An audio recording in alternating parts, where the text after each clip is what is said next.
On to step number 4. Label and to disconnect vacuum hoses leading to the intake manifold for PCV valve, power brake booster, cruise control servo, and evaporative emission control system. If you're like me, you don't know what the any of that means. So what I did was I went on my phone and I Google searched it. What's a PCV valve hose look like?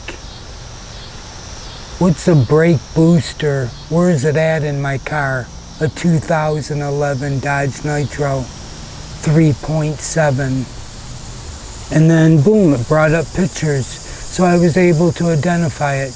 Now what I've done is I've taken some white duct tape so I could write, a pen, and I've labeled all the things that I'm going to remove, and I've already taken pictures.